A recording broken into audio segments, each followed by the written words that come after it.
Dhe këtu jepet zë materialeve tona të ndërtimit. Bukuroshi, do të marrë pjesë, po në kamera, jo këtu. Tojo të Brigitte atje. Tojo. Të ndërpreu. Më ndërpreu. Të ndërprerje pache. Përmende Mrizin.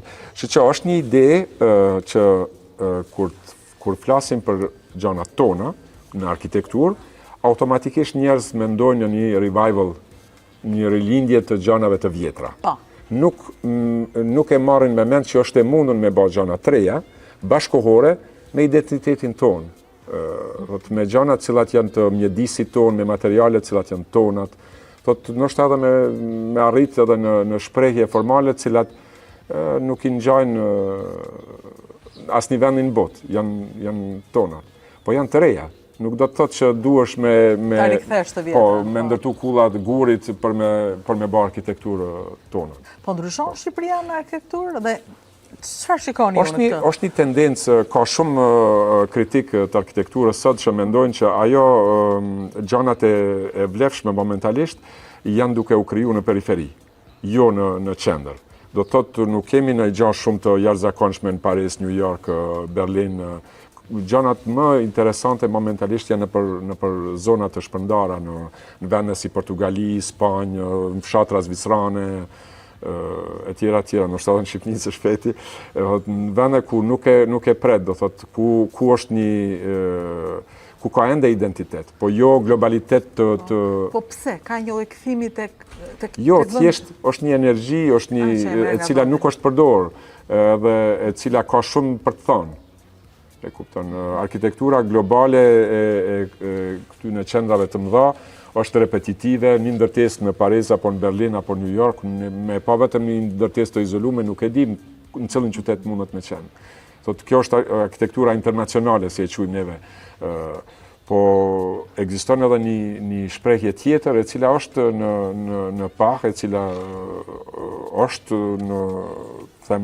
në frym viteve të fundit, është një lloj regionalizmi bashkohor.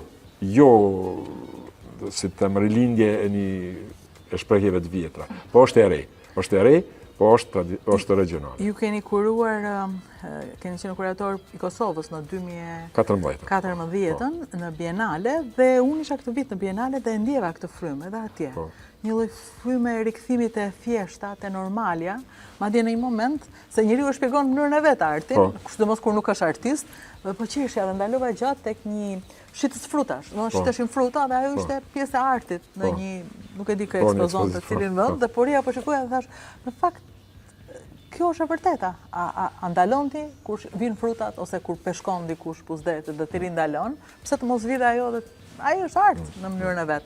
Një lloj kthim në normalitet uroj ta kemi, sepse ka pasur shumë botoks.